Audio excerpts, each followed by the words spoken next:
further ado, it's my honor to introduce the 2024 Incomindios-Lippuner Scholar, Katherin Tairo Quispe, and her presentation, Conchas, a communitarian territorial practice of Quechua women in the Andes.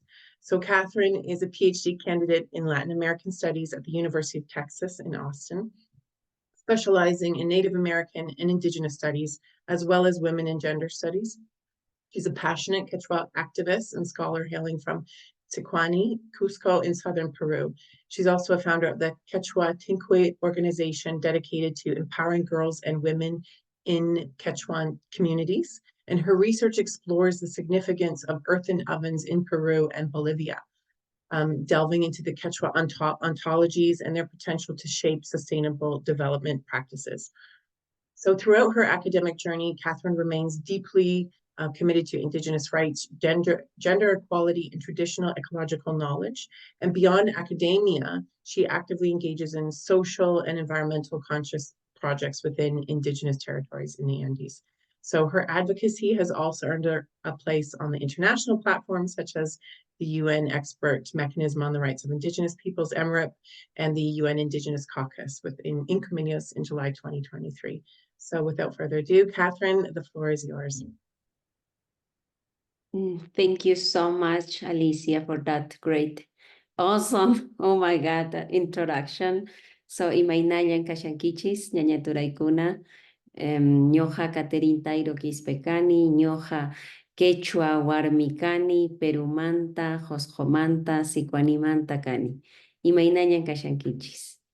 So that was a common greeting, a very special greeting in the language that my heart speaks, and that is Quechua, an indigenous language from the south of Peru, well, in general, from Latin America. So can I just share my screen, please? Okay, I think I can. So you just let me know, please, if you can see it. Yeah, perfect. Okay, so as I said, early, this is my small introduction was in my native language, that is Quechua. So as you may know, Quechua comes from a very large indigenous territories, not only in Peru, but in the Andes, for example, where I am focusing right now my dissertation research. So in this case, my dissertation is entirely focused on earthen ovens. And as Quechua people and in Quechua language, we call conchas. So conchas is this, as you can see in this image. That's a concha. It's an earthen or sometimes a very, very traditional cookstoves for Quechua people. So I am focusing in this kind of cookstoves as a communitarian territorial practice of Quechua women in the Peruvian Andes, where I am from. So here, just this presentation is organized in 4 parts. These 4 parts has the first one, an introduction. Then I will explain a little bit of my analysis of my research, and then some implications, and finally a conclusion. And of course, we will have some time absolutely for Q&A and just questions, answers, maybe comments, etc. So the introduction. First of all, I would like to give you or to provide some context of where is located my research. So in this case, I am focusing on the Andes in Latin America. And when I am saying the Andes, usually we are understanding of these countries, like for example, Venezuela, Colombia, Ecuador, Peru, and Bolivia. These are the main countries that has their regions of the Andes. But particularly my research is focusing just in the 3 main countries that are Ecuador, some parts of Bolivia, but mainly in the southern Peru. And where in the south of Peru, specifically here in this community, that is Quechua. Quechua, Sicuani, Cusco, Peru, where I am from. So here is my community. I'll just to give you some this picture to give you a sense of how is the territory, what are the how is the geography, right? How is the atmosphere, the environment, etc. So this is my community. This is Quechua in Cusco. And where is Quechua? Here in the south of Peru, but I would like just also to mention that in general, this research is not only applied in this territory in Quechua, because we have earthen ovens, guess what, in the entire world. I mean, we are talking about the earthen ovens and traditional earth ovens related with Quechua or related with indigenous peoples around the globe. I mean, for example, for Quechua people, we call earthen ovens as honchas, but in India, for example, in some parts of India, they call chulhas, and also in some parts of Africa as well, they have their traditional cookstoves. In indigenous peoples in Latin America, again, in Abya Yala, as we called, Abya Yala comes from an indigenous Kuna people. They call Abya Yala when they want to refer to Latin America. And I am also honoring that language reclamation, right? So, okay, so this is the context of my research. And okay, so first, also I would like to explain what are the honchas? What does the honchas mean for us as indigenous peoples, as Quechua peoples, etc.? So here we have three pictures. As you can see in the first image, you will see this honcha, and also close to the honcha, you will see some specific areas that is designated for guinea pigs. So here are the two of them. For example, this one, the first one here, and the other one. Those are places located specifically designated for guinea pigs. And also in the second image, as you can see, this honcha, and also around to the honcha, close to the honcha, are some other guinea pigs in a wooden cage. For example, this one and the other one. The same in the third image. This is a earthen cookstove, and behind and also under the cookstove are guinea pigs. And maybe you are wondering why guinea pigs close to the honcha, close to the food, close to the people, these señoras who are cooking. Why? I don't know if we can do this in a participative way, but since this is a structured webinar, I will just provide some questions for you. And maybe at the end of this presentation in our Q&As, you can just brought up your comments, etc., regarding the questions that I am talking right now. Okay, so just imagine a honcha, a specific indigenous territory. In the honcha and close to the honcha are some other animals like guinea pigs, cats, some other perhaps chickens, etc. Okay, so this is the first one. I would like to mention that please keep in your minds two specific things that are my main concerns in my research. The first one are the honchas, this one, and the second one is this program. This program in Spanish is Programa de Cocinas Mejoradas.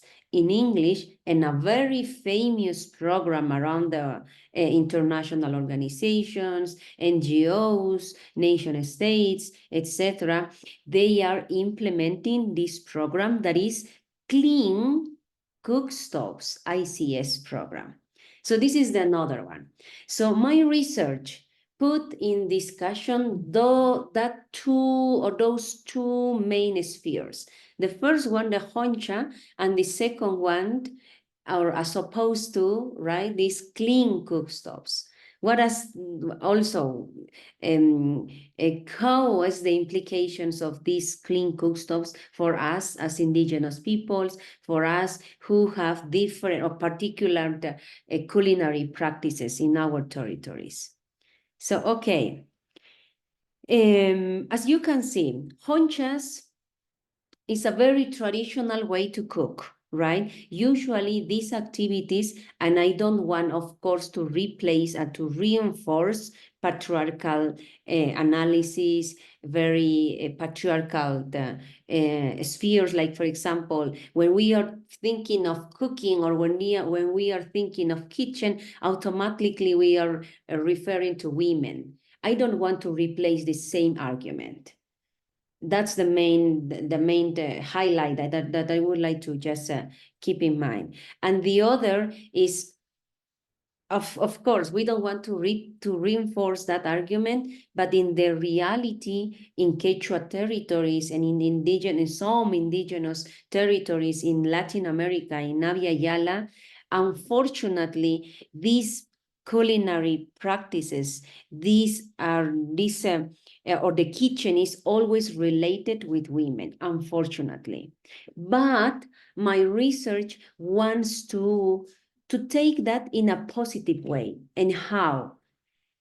I would like to share that the honcha constitute different ways of life and also communality that Quechua life offers based on our practices, based on our knowledges, our relationships. Yeah, and in this case, it's very particular, and please pay attention to this. That is important, that these relationships is led by indigenous women in the kitchen. So that's the positive way that I would like to take into my research when we are thinking in this relationship of kitchen or culinary practices and in women or in indigenous women. So, okay, I would like to, or I am understanding these honchas, these traditional cook stoves, as a culinary knowledge system. It is a system, of course. Yes, absolutely. Perhaps some in some other, for example, when I attended some other conferences, in the discussion section, we were thinking, okay, food studies concentrate in culinary systems, in food knowledges related with food, etc. But this is very, very important because it seems simple. I mean, it seems simple that how kitchen works, how traditionally culinary practices works. But at the end of the day, it has a very rich system of knowledges, because generally, and I don't know if you in the audience in general, have you ever been in a Quechua territory, and if you have ever been in a Quechua kitchen, you will see that in a Quechua kitchen, usually it doesn't work as a Western system of gathering. Like, for example, and I will explain this a little bit more in detail later. Like, for example, usually in the Western practice, where is the main place for you to receive your guests? Perhaps the living room, perhaps the studio, or perhaps some other key locations in your house that is the most welcoming area for your guests. Some other people, we say the garden, some other people, we say the living room, right? But in the Quechua territory, when we are thinking in a Quechua house, we will think in the kitchen as the main place for gathering, as a main place in which women receive, in which family receives their guests. And also is the main place to share. And you don't only share your food, you also are sharing your discussions, your conversations, your dialogues, your common days, right? Activities. So that is why I considered the Honcha as a culinary knowledge systems that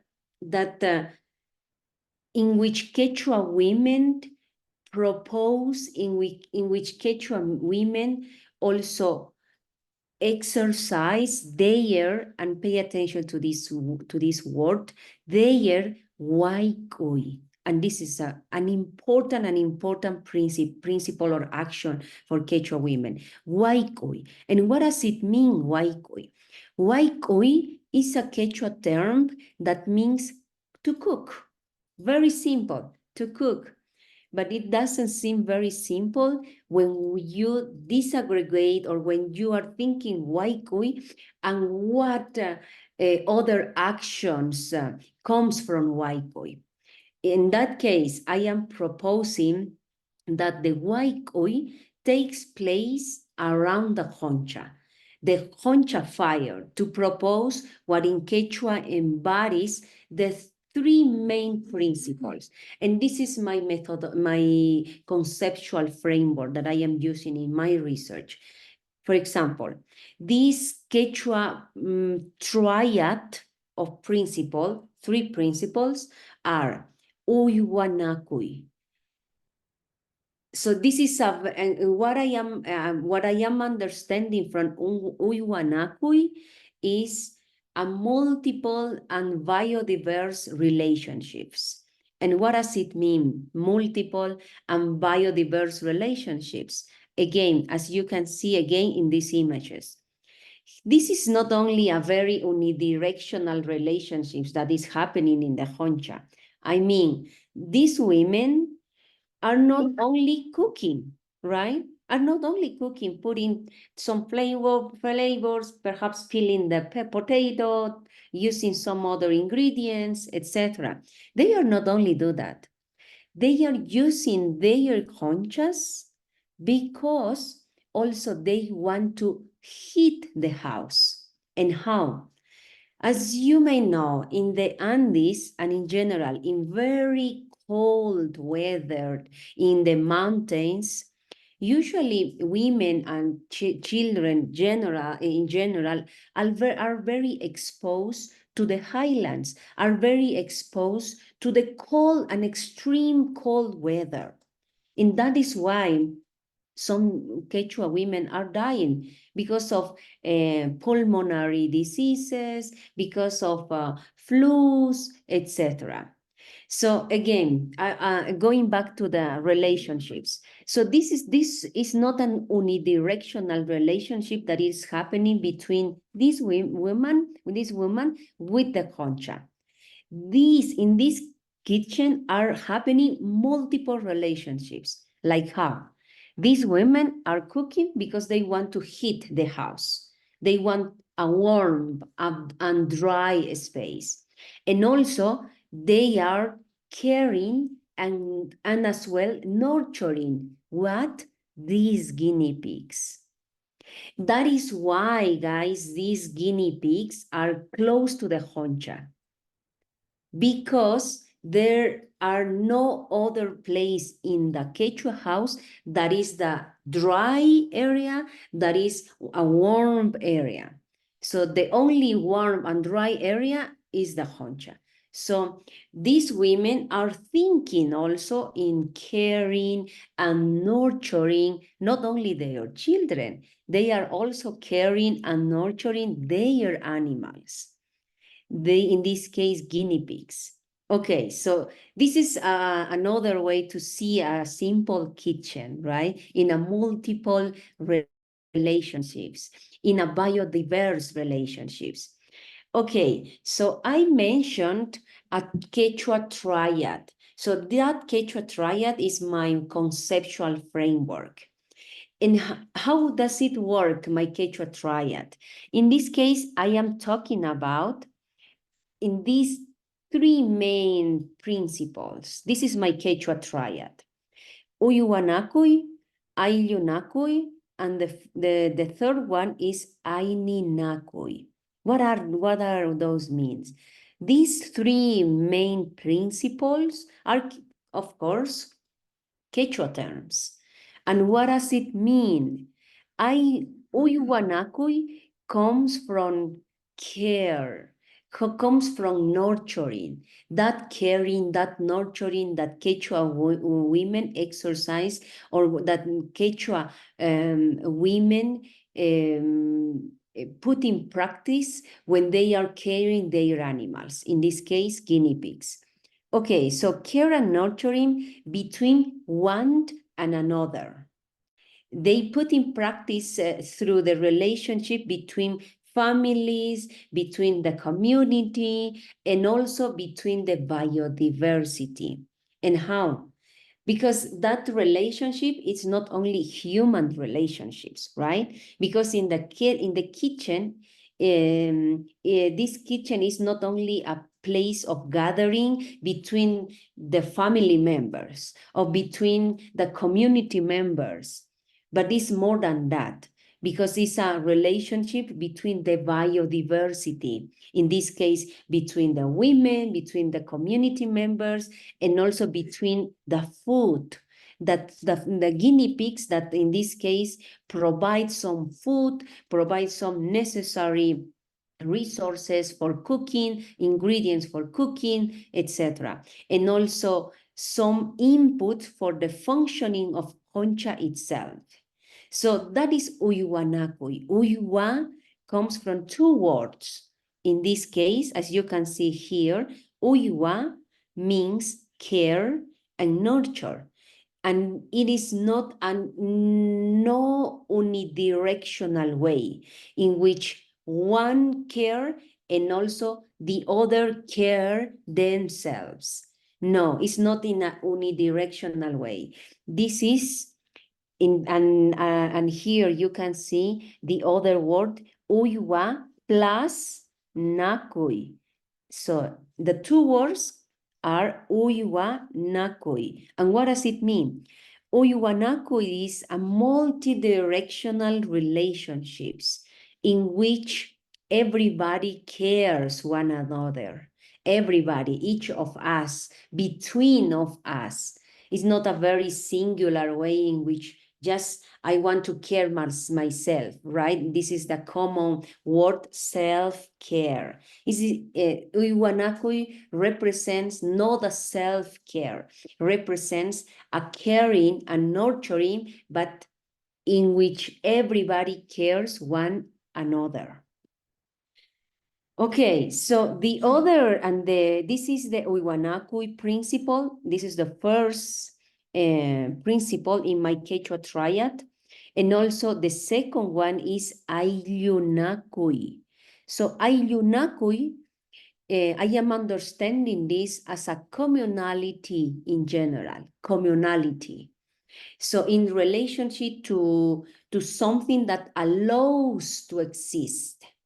It is a reinforcement of family and communal ties, and also represents food sovereignty, in which Quechua women, using their concha, are deciding what and how to cook.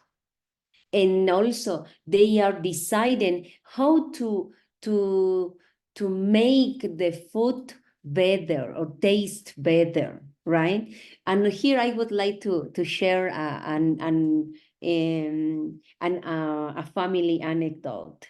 For example, I remember many years ago when I was talking with my mom, and of course, usually in Quechua families, you will see that the Quechua families have their concha, but also they have, let's say, a modern concha, for example, using gas, using some other way of combustion that is not traditional, right? Okay, so you will see these two ways of cooking. But guess what? When I was talking with my mom, I told her, okay, mom, just let's cook something really quick using this modern cook, right? Because when you are using your concha, you usually spend more time cooking. And also physically is a little uncomfortable because you are sitting not in a seat, you are sitting just with your ankles, right? So it's a hard way to cook. So I told my mom, okay, mom, let's cook in using our modern our modern kitchen because we don't have enough time. And she said, no, because we are receiving now some family members, and we need to cook a very, very delicious food. And to do so, we must use our concha. She always think that, I know also she, in general, Quechua women thinks that concha preserve the flavor of they think that the food tastes better using the concha. So this is a very important also element in my research, because yeah, it's how is the flavor using this or that cook stops, right? So this is an important thing also to keep in mind. So that is Ayllunakoi me. Ayllunakoi sees these communality relationships, sees these communal ties, sees these ways of thinking, and in how Quechua women are relating the use of concha, their flavors, their culinary practices, etc. For example, there are some specific ingredients that cooks faster in a concha. That is not the same in a modern cook stops, for example. So this is Ayllunakoi. So the third one and my last Quechua triad is Aininakui. And what is Aininakui? Aininakui, I am understanding this principle in as a reciprocity in living and coexisting. For example, in this case, kinship and reciprocity between humans and non-humans, that under the principle of Aininakui, under this principle, guarantee their existence, their subsistence of one another, and therefore maintain the Quechua Yachay. Okay, I am saying a lot of Quechua words in my research, and that is part of my methodology. That is, this has a reason for me, and I will explain that in my methodology. But okay, what are here Quechua Yachay? Yachay comes from Quechua word that means knowledge, but no knowledge without the S. Knowledge in a very simple way, right? We are usually, when we think of knowledge, we are thinking in academia, we are thinking in the science, perhaps, etc., scientific information, etc. So usually, but it's not the case generally, right? So for me, as a Quechua woman, I am also reclaiming my own language, and this is a linguistic reclamation, right? In which I am saying Quechua Yachay as a way to see not only this scientific information, but as a way to see our saberes.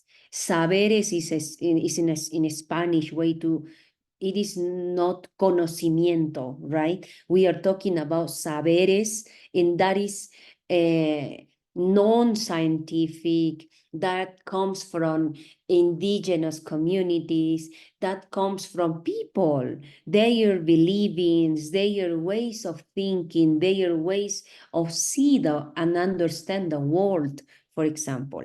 That I understand as Yachay, as saberes, as knowledges with S at the end, because it's a multi-diverse, it's plural, So that is my understanding of Aininakui.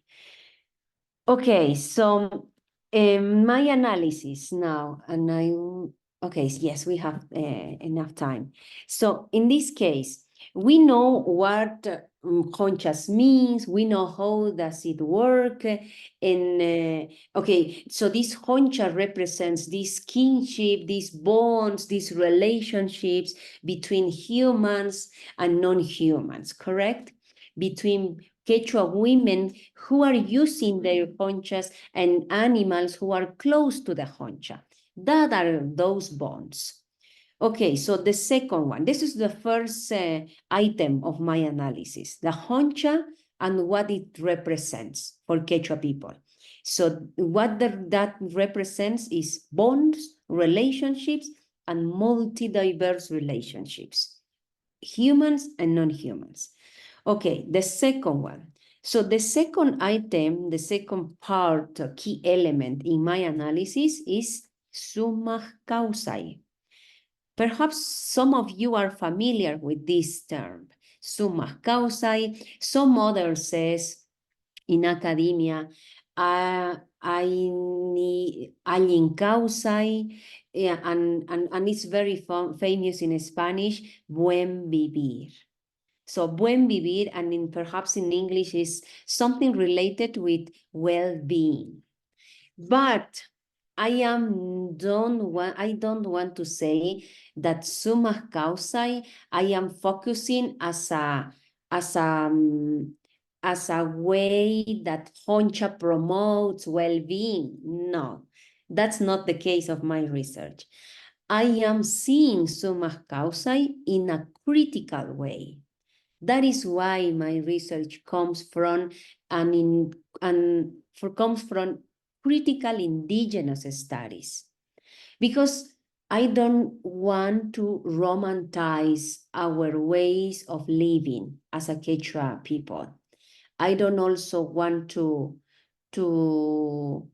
say that, okay, we are Quechua people and we are preserving the environment, we are caring of our Mother Earth, etc. I don't want to repeat that. And why? I have my arguments here. Because I think this analysis that usually comes from uplifting the indigenous, I mean, saying that indigenous knowledges preserve the environment, etc., usually is not the case.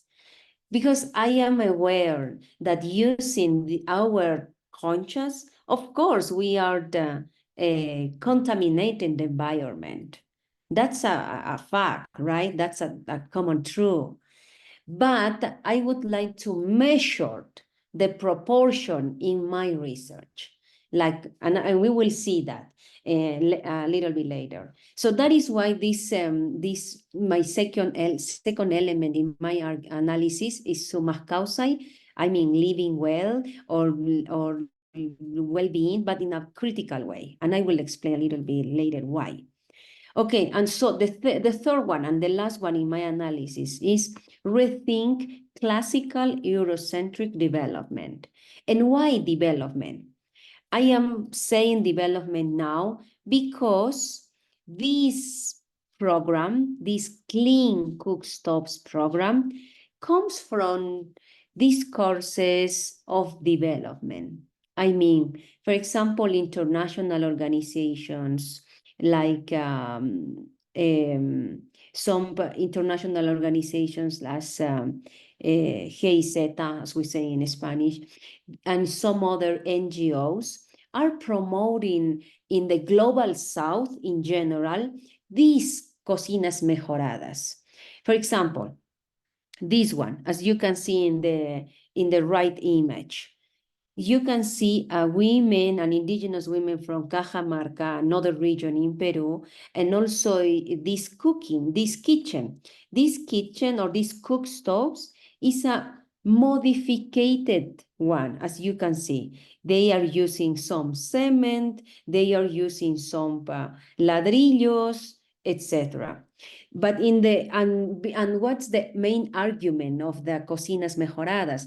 Cocinas mejoradas comes from, in my opinion, from homogeneous and very patriarchal analysis, saying, like, for example, hey, Quechua women, guess what? We will have now a workshop.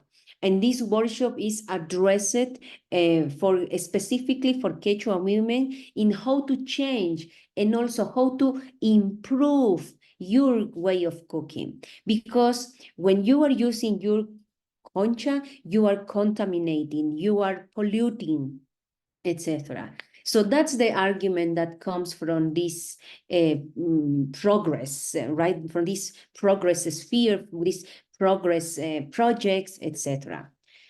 Of course, this has a rationale of pollution, because also these cocinas mejoradas or improved cookstoves usually says that with by using indigenous conchas, we are contaminated, we are polluting, etc. That comes from rationale of pollution.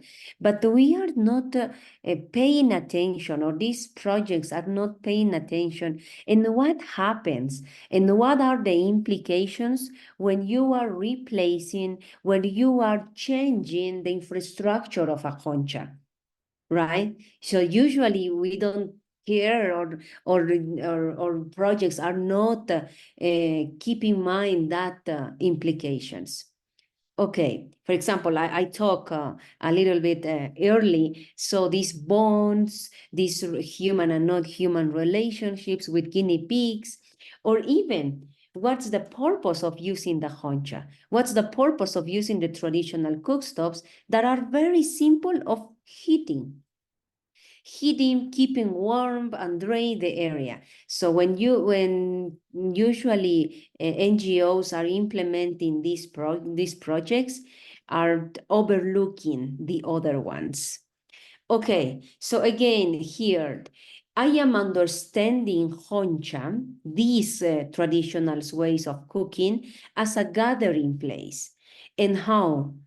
And here I want to call Lisa Brooks. Lisa Brooks is a very important and interesting scholar who considered, in this case, and she has a book that, no book, is a chapter in which this chapter called At the Gathering Place, in which she says, the kitchen is a gathering place. In Spanish, a lugar de encuentro, an encounter place, in which in the lives of indigenous women, it's not longer simple a domestic space, but rather it fosters relationships of family and communal, culinary, community, and political and social exchange. So for me, the kitchen, the honcha, and what surrounds the honcha represents that. I mean, represents a gathering place in which Quechua women not only cook. It's not simple that domestic space, domestic place in which women are using their culinary practices, because this represents more than that. In the Quechua kitchen and in the concha, the relationships of human and non-human are happening in every day, in every second. I mean, they are representing this communal, this culinary, this community, and even political and social exchange. That is the Quechua kitchen through the use of concha. So that is why I think the kitchen the use of concha becomes the place for the tincuy. And this is another Quechua word. Tincuy represents, or tincuy means gathering, means that encounter of Quechua women who weave interactions between their yachay, their knowledges, their tastes and flavors, and as well in conversations, in dialogues, etc. And also, even in the honcha or in the kitchen, Quechua women are discussing not only what to cook during the day, they are also discussing community issues, family issues, and also are working or are figuring out in how to resolve, how to solve, how to overcome, for example, those issues. Okay, so honcha, that is why the title of my dissertation is that. Honcha, I am seeing this honcha as a communitarian territorial practice in the Andes that strengthens, that enhance personal, family, and collective ties. And the most important, these are led by Quechua women. Quechua women are leading these practices, which is good, which is very important because they are exercising not only their culinary system, not only their culinary knowledges, but also they are exercises their ways of living, but not only because of their family, they are also engaging with the community.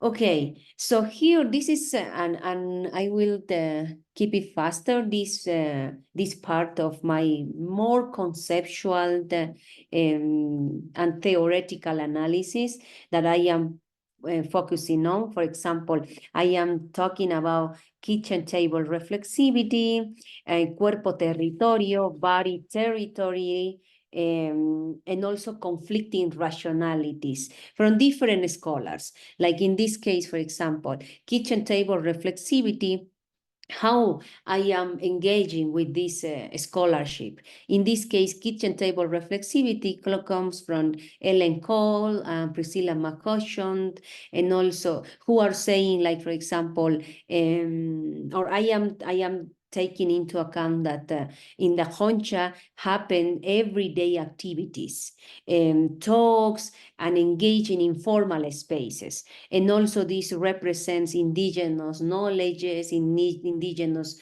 epistemologies, ontologies that foster, reproduce reflexive dialogues. And also around the kitchen, when you are talking with someone, usually if you are cooking with that person, that action facilitate confidence, that facilitate an intimate relationships. That is one of them. And the second is a cuerpo territorio or body territory or body land. It comes from Lorena Capnal.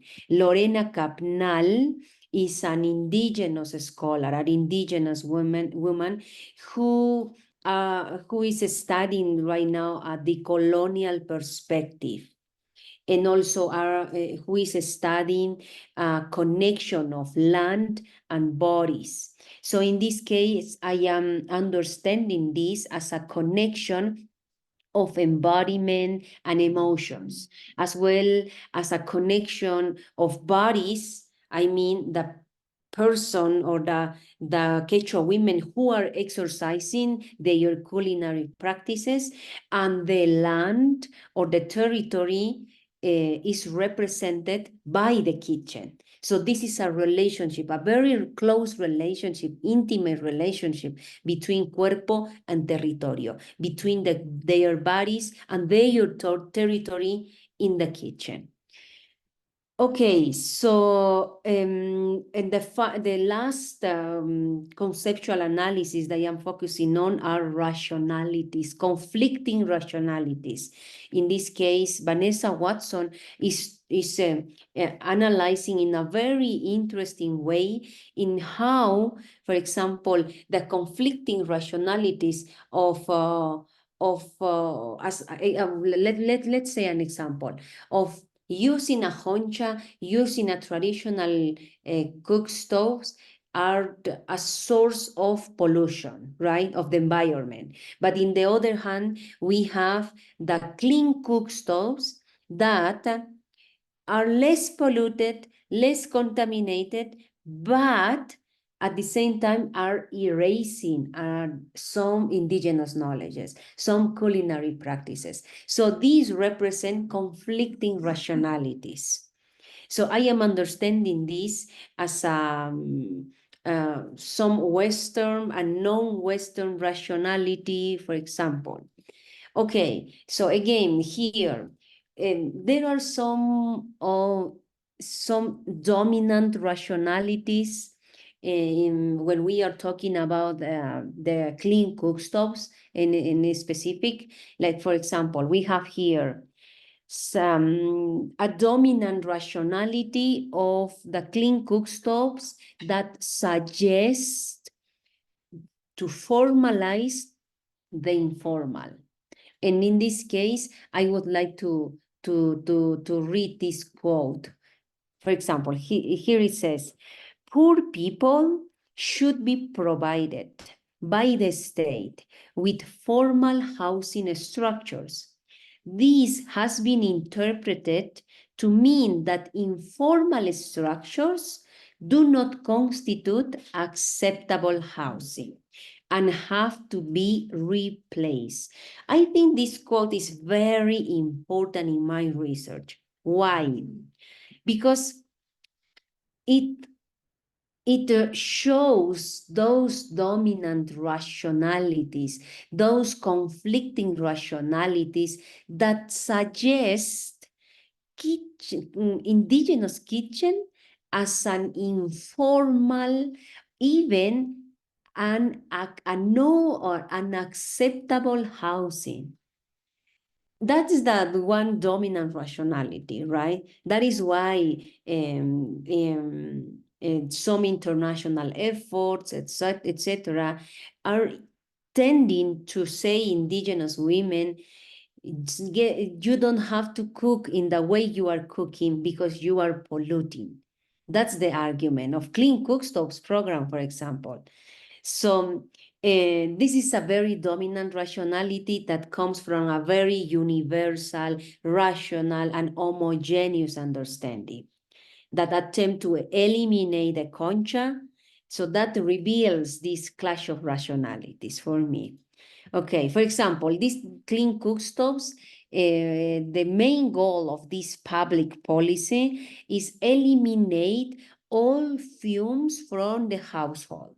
And they have very interesting arguments like pollution, like, for example, saying that Quechua women are dying because of their conchas. But when you pay attention to the cifras, when you are paying attention to the numbers, why is the main reason why Quechua women are dying is not because the use of their honchas. It is not because of their using of these traditional cookstoves. It is because of the exposure to the cold weather. That is why, or some other stomach illnesses, etc. Poverty that usually some people, or in some areas, there is not enough food provision, etc. Okay, so going back to my conceptual triad, I am understanding as a part of Quechua knowledges that are exercised through the use of concha. And here I am talking about two main things. One, traditional ecological knowledge that in academia we know as tech, and the other, environmental justice, AJ. Environmental justice as opposed to the improved cookstoves, ICS.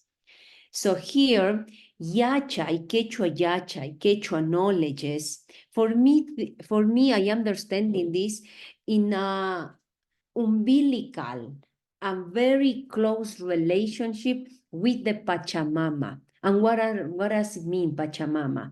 Pacha is earth. What surrounds us? Mama, mother. So we are talking about Mother Earth. So Quechua knowledges, in this case through the use of concha, is in close relationship with the Mother Earth. And this represents the potential not only for environmental justice, but above all for indigenous autonomy and the subsistence of biodiversity. And how we were talking about those multidiverse relationships that happen around the honcha, and also the human and non-human relationships. Also the decision of Quechua women in how to cook and what to cook. So that's an exercising of indigenous autonomy.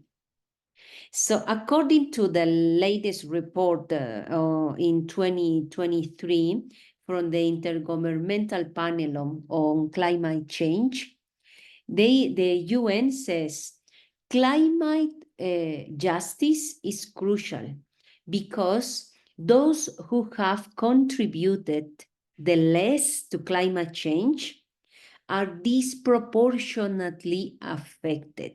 This is a very important quote as well, because I am measuring. I don't want again to say, okay, we are Quechua people and we don't, we care our environment, or we don't contaminate our environment. We are not polluters.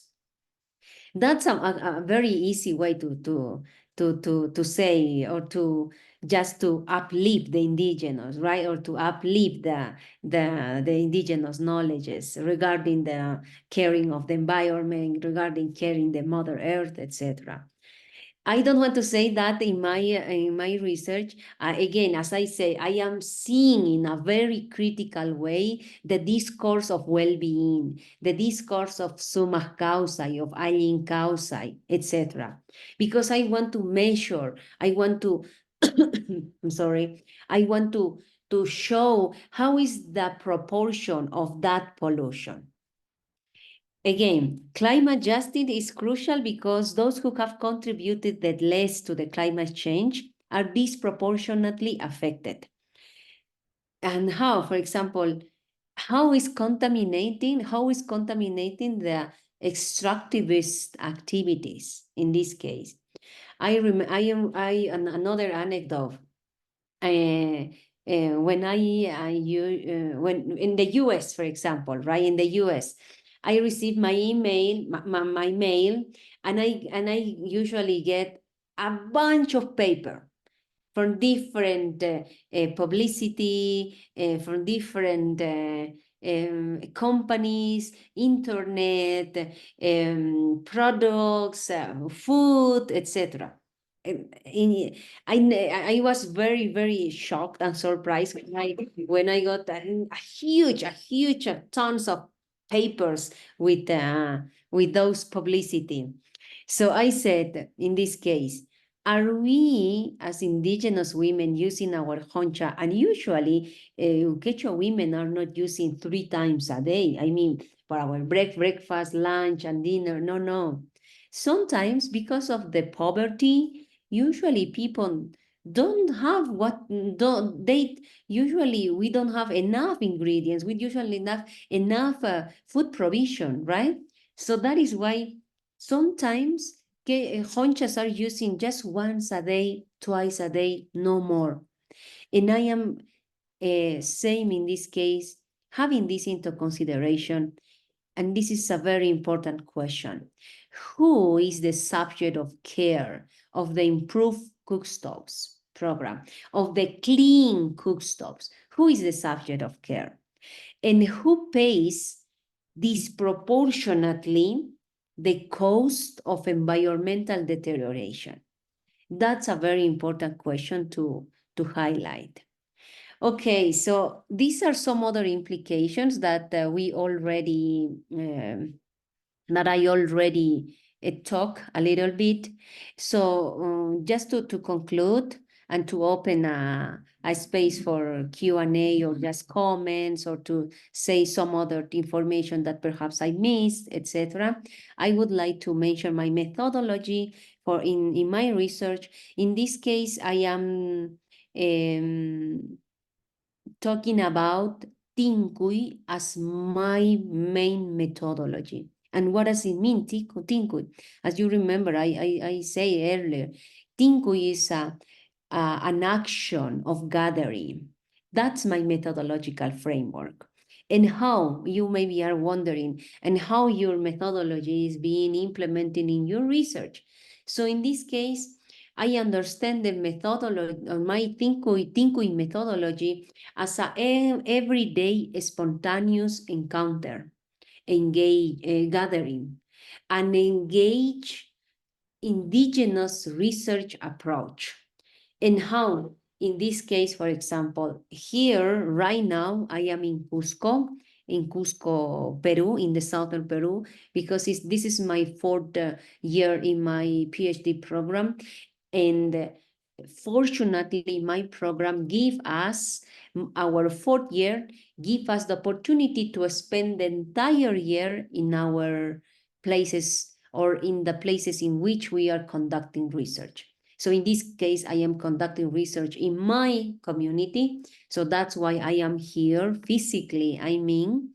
So that is why I am cooking with Quechua women as part of my methodology.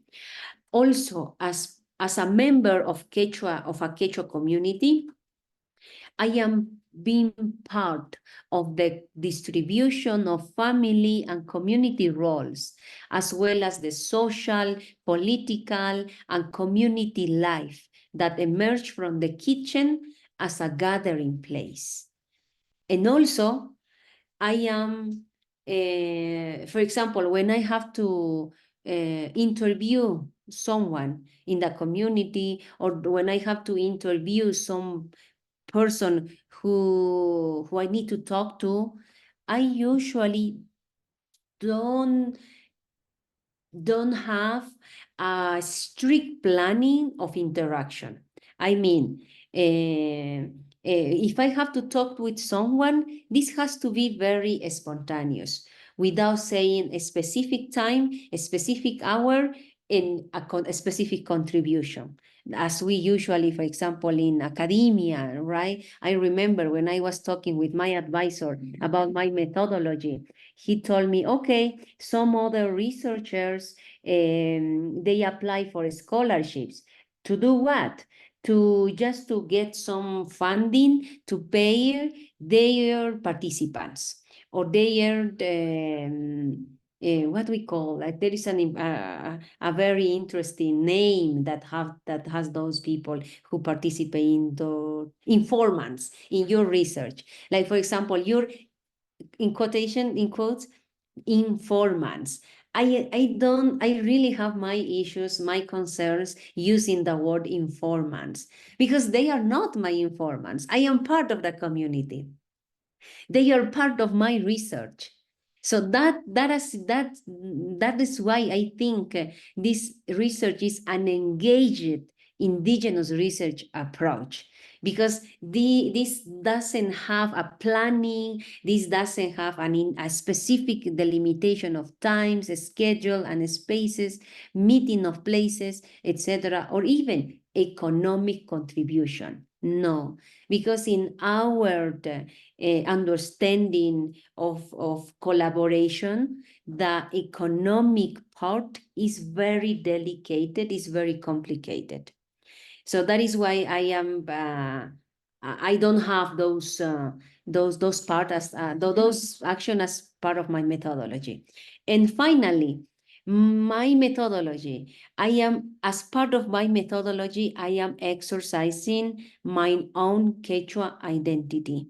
So that is why Quechua is where, for Quechua women who are using their honcha, I am seeing this as a methodological framework of Tincuy. Tincuy is where the triad of principles are of care, of nurturing, of community sense, and reciprocity are exercises.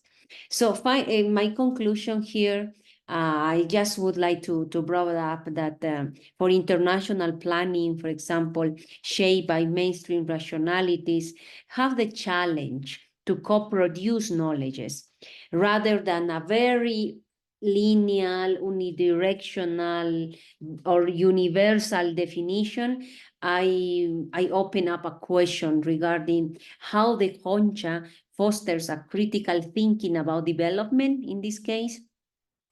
And lastly, how as Quechua women, as Quechua people, we have also the challenge to co-produce, right, to coexist, and also in how we let our own initiatives, our own community-based initiatives proposed by us, by indigenous peoples. So I considered that indigenous principles must be at core of any socially and environmentally engaged program and project within indigenous territories. Here are some references that perhaps if some of you would like to consult. And of course, if you want more references that you think are not here, and I also, but I talk about that, you just shoot me an email. This is my email.